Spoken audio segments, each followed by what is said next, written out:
So let's go over the Paganini Caprice 24. It's kind of tricky. I'm not sure I could play this as a live piece, but I thought it'd be a good thing to study. It's kind of fun to just study it anyway and learn the lines no matter what level you're at. There's some really cool ideas. So the basic chord progression is just 1-5 or an A minor. So it's A minor to E7. That's the A section. It just repeats that.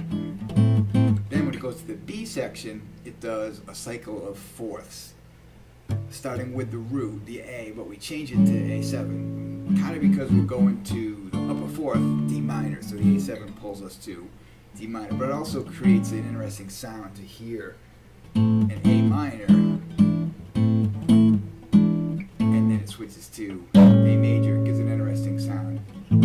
So that A7 pulls us to D minor, the D minor goes to G7, the G7 pulls to C, all fourths, the C goes to F, and then the F goes down 1 fret, 1 half step to the E7, and we're back to A. Now that F has some variations. Sometimes he'll use F diminished 7, sometimes he'll use a D minor with an F in the bass, so obviously D minor is the 4, so that works. What else? And sometimes F major or F major 7. D minor, I think that's all he uses. So he plays with that part after the C, but so that it keeps moving fourths. You get some sort of F usually. First, interesting, on the E, he's using E melodic minor. We get an F sharp instead of the F. That's kind of cool.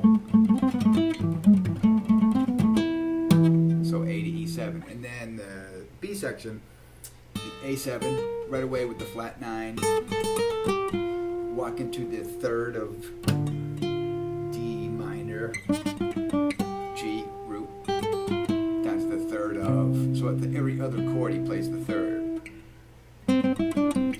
Here, kind of F diminished, that would sort of be, I guess, an F diminished 7, and then right back to the, you could also think of this as E7 flat 9. He's starting with the F, so it still creates like a C to F movement. And then we're back to the root. Then back to F, and that's kind of like it could be F7 because of the E flat. It's more of a chromatic tone. Could be thought of as F diminished. It's something F, and then back to A. So that's pretty easy. It starts out pretty cool, and then we get right into arpeggios, A to E. Here I'm using, I'm just picking the first couple notes, and then they're all hammers from nowhere, which I think Tony McAlpine plays arpeggios kind of like that. A to E.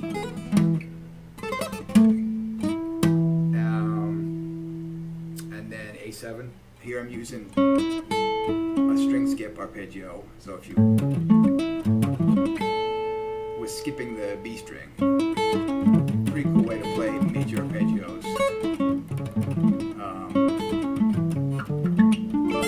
D minor, just up to the F, G, just G, C, then right to an F diminished, back to A. Then this is, it would be D minor, it's kind of an F. D minor, it could be D minor, it could be B minor 7 flat 5. So he's playing with the tonality a little bit. And then there's an E. This could be F diminished, F7 diminished, or kind of a D minor 6, or B minor 7 flat 5, and or it gets kind of, all of those things fit some of these lines. But so it's that, something F diminished, D minor, F, D7. Oh, approach note 1, then he does the cool approach notes. That one's pretty straightforward. When we get to the A, so he's doing a kind of strange pull where he goes from the root to the and then above it. So he's doing like a approach below and above each tone.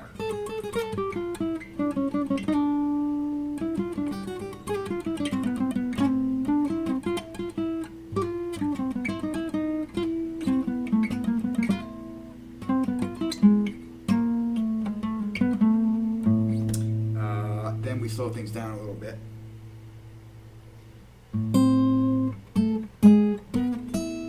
Pretty straightforward there, octaves, and then goes to the A, down to the major third, walks up to the G, major third G, walks up to the F,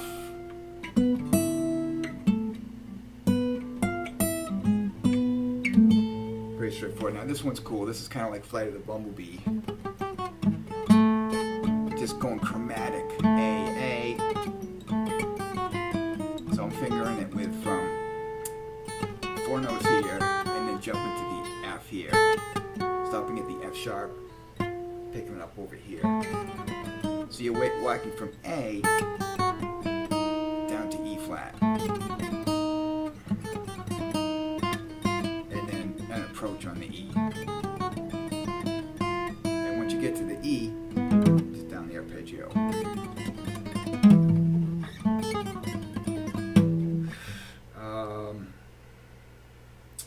The next section I am forgetting. Oh yeah, the same thing pretty much on the A.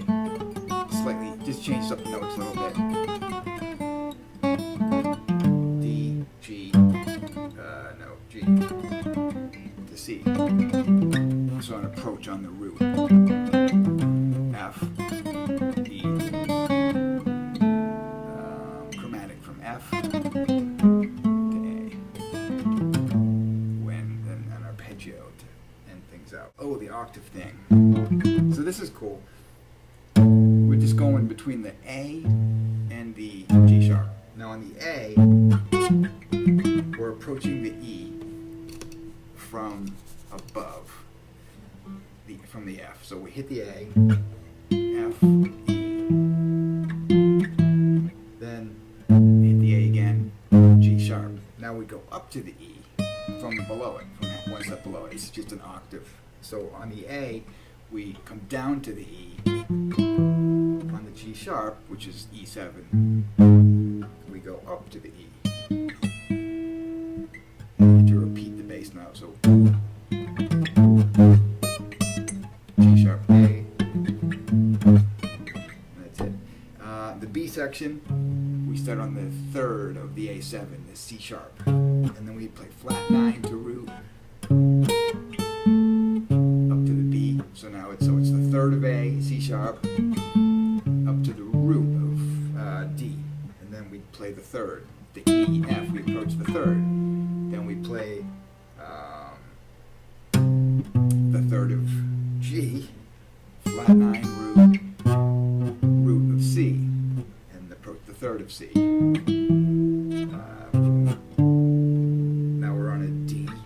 So now, when we get to the D, we're approaching, the melody is approaching the A. B, B flat, G sharp, A, F, D, E, A. That takes a bit of memorization. That one threw me for a while. But if you learn it in terms of the harmony, what's going on. So the bass is third of the A, the C sharp to root, down to third of the G7 to root of C, and then we climb from the D to E, F, D, E as the 5, A, and at the very end, and then the melody is counter that. So you start from the third of A7, so that means you're going to focus on the root. You're targeting the root, B flat, A, on the melody. Now, then when he plays the root in the bass, he targets the third in the melody. Third in the bass, melody is on the root. Root in the bass, melody goes to the third, so it alternates root and third. I think that's about it. Oh yeah, it ends with this. That's a really cool trick. It's just C to A, but it's an octave. C, C, A, A. So you can take that obviously and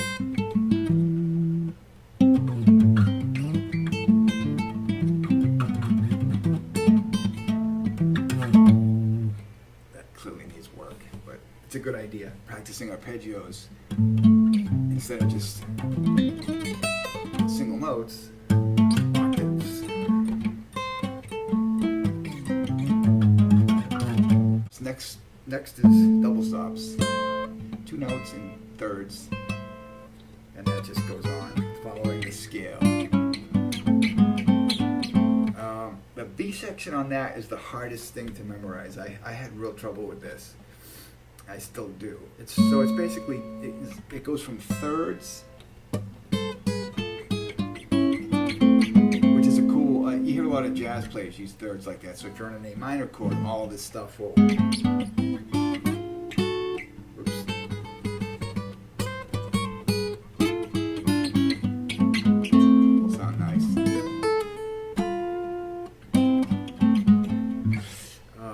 modify it. If you're on a minor Dorian, like a 2 chord, you could play it with the F sharp instead, and so forth. But anyway, on the B section, it goes to tenths.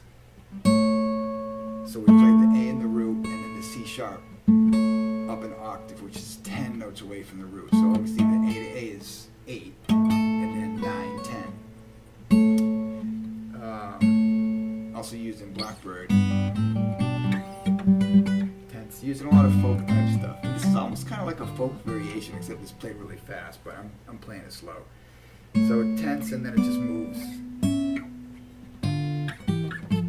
you know, through the, then we go to the G, which I have to read. There we go.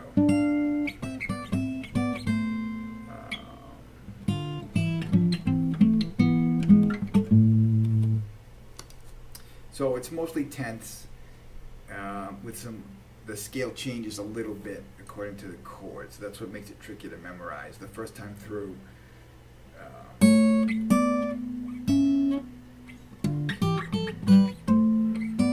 we have a C sharp, and then the second time through it's C. You know, it takes some memorization. But so that's what that is. It's just tenths. A lot of times folk guitar will use tenths if you're in G, and you alternate a tenth and then the open G.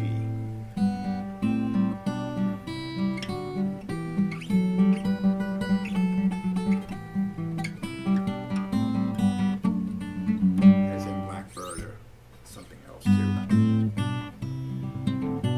Alright, and then it gets harder. This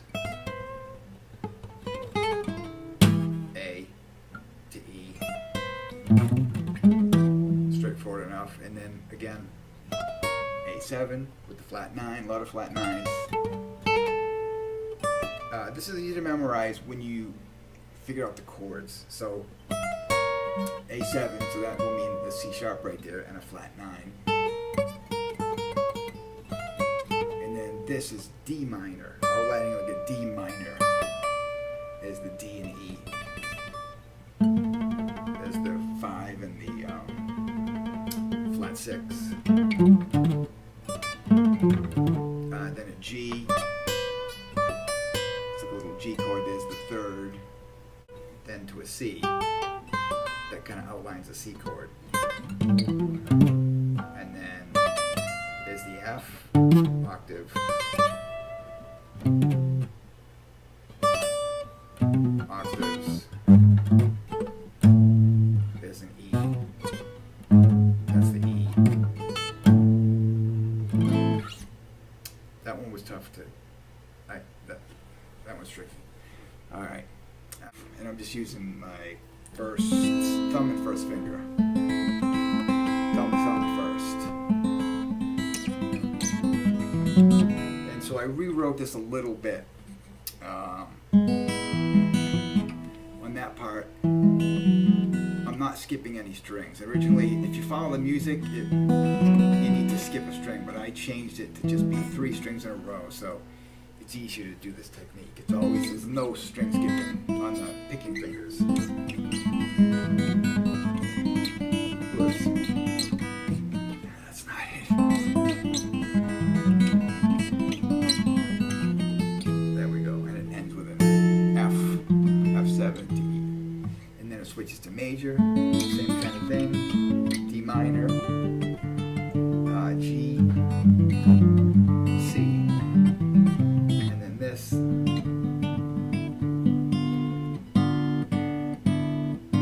Which would be the kind of F, D minor, D minor 7 flat 5, D minor, C. Now this is cool right here. So we're on the C, A7, because that pulls us to this D minor. Then the bass goes up 1. This could be a B7 or F7. I think B7 because next comes E7, sus, then E7. So again, from C, A7, which pulls to the D minor. Bass goes up to D sharp. It's kind of a B7 flat 9, and that's a pulls to the E7, sus, flat 13. So chordally, that's kind of like C to A7 with the C sharp in the bass, D minor to B7 with the D sharp in the bass, and then the E, sus.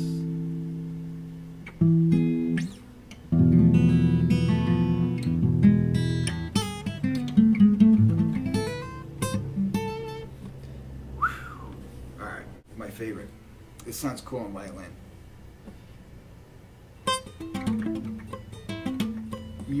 Muted, and I'm using hammers from nowhere. Obviously could be sweet picked. It's a simple A minor and then an E7. Now the second time,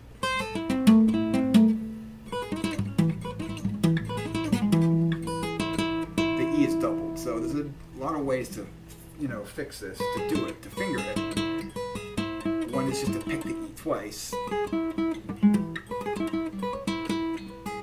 I kind of like this, just hammering on from nowhere an E, and then doing it again.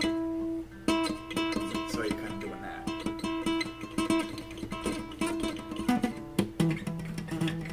It's that sort of thing.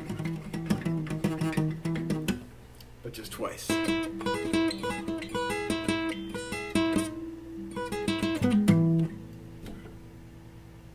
Then this, same kind of thing, arpeggios. A straight A until you get down to this G. Then he adds the flat 7, which goes into the D minor. This fingering I found is pretty much the only way it's possible to play it for me. G7. So here we just play a straight G7 in order to C. And then a scale. A harmonic minor, switching to A natural minor. And then a D minor, E7. This one I rearranged for guitar. This is probably the only actual arrangement I did, where I added this bass.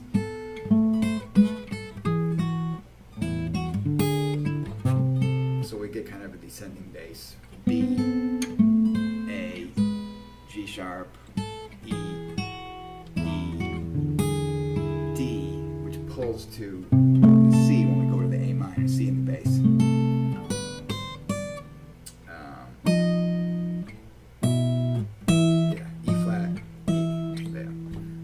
B section is pretty straightforward. Just straight arpeggios. F, diminished 7. Back to A, D, E. So more of that F diminished, A, then plays around with that tonality. There's a lot of stuff to do. Okay, the big finale. All right. So from here we start this thing, which is hard to edit. This I had to play it all on one. The last two kind of run together. So we start out with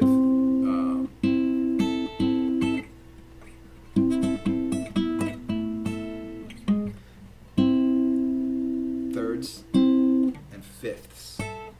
Now the violin version of this is a little notier. It's strange that a violin is actually playing more notes than a chordal instrument, but it's impossible to play this. I tried to play this whole thing note for note, pretty much, but this was impossible, so I had to shave some of the notes off. So I ended up with 2 on the bottom, kind of like power chords, and then E major, going up. Second time, we just drop an octave. There's an E, A, G sharp, which is E, and then we reverse the arpeggio. Now this, I'm just pick, hammer, hammer, hammer, hammer, hammer. That's a pretty good fingering for it.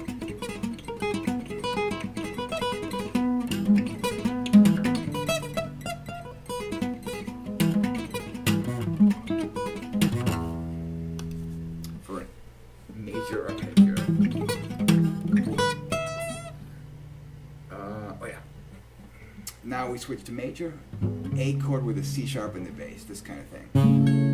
And I'm just using the C sharp. I'm putting the A there too, just in case I hit that string. But because this needs to be played kind of fast, I'm just playing the bass in the top.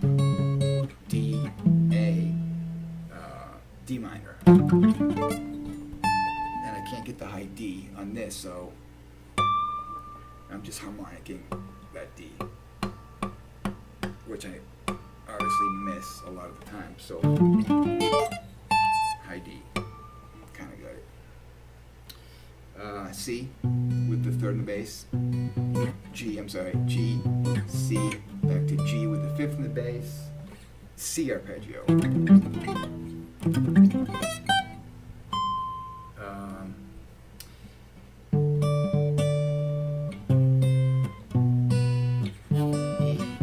This is a, E7 kind of. It's going down the A scale, A minor scale.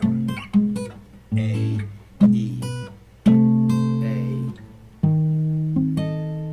diminished, A diminished, A minor, E7.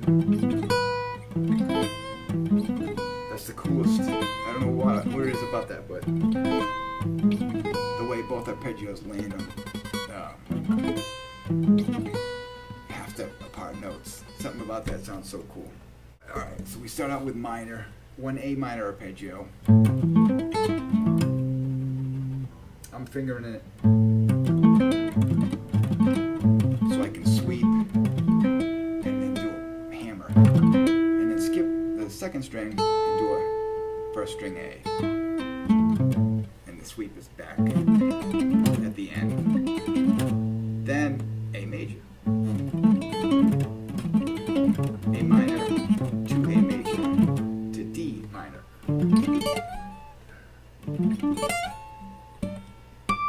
And again, no high D, but then the diminished. So this would be E7. He plays it with 2 notes like that, but I'm just going.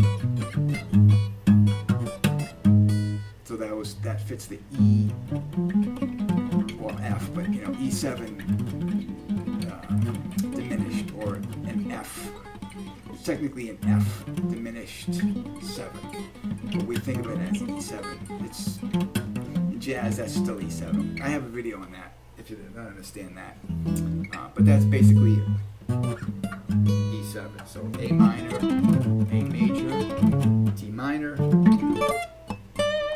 E7 as diminished, does that twice, and then all A major. Now there's a couple of ways to play. There's a lot of ways to play this. I can't figure out the best yet, but using along that string skip style, Paul Gilbert type. The first arpeggio, they all start on A. The first one goes to the first string A. The next arpeggio just goes up to the C sharp. Then we need to get up to the E. So for this one, there's two ways that this seems to work well. One is start with the same and then slide on the third string from the C sharp to the E. And that sets us up to get that high A arpeggio right there. And then just backwards. Or when we come backwards, you could just go down the A arpeggio right here. Like that. One, or backwards the way we came.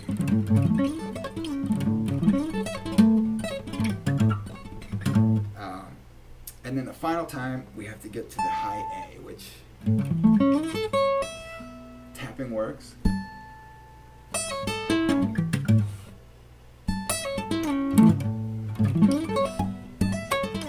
Or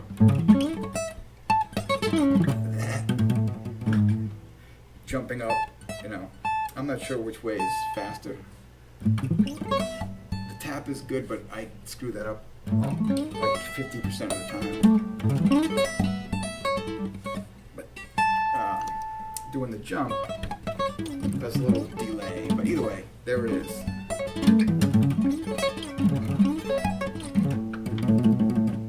And then A major. Oh, gosh. So yeah, that's the Caprice. It's pretty much note for note, except for that one and this business. The violin I actually playing like 4-note chords. It lays out really poorly on guitar. So in order to keep some, I mean, I have to play the whole thing slower. But it's, you know, it's fun to play. It doesn't matter how fast you play it. It's a really interesting study on stuff to play over, you know, chord progression that you see a lot, especially if you play jazz, these cycle fourths. All this stuff is, you know, very usable. It's good for technique. It's good for, it's not as melodic as Bach, but it's a little more accessible. And whereas Bach's, you know, doing a lot of crazy intervals that are kind of hard to remember and hard to play. These have a lot of lines that are, you know, and you don't have to play it at any particular speed. You know, this whole thing sounds good slow.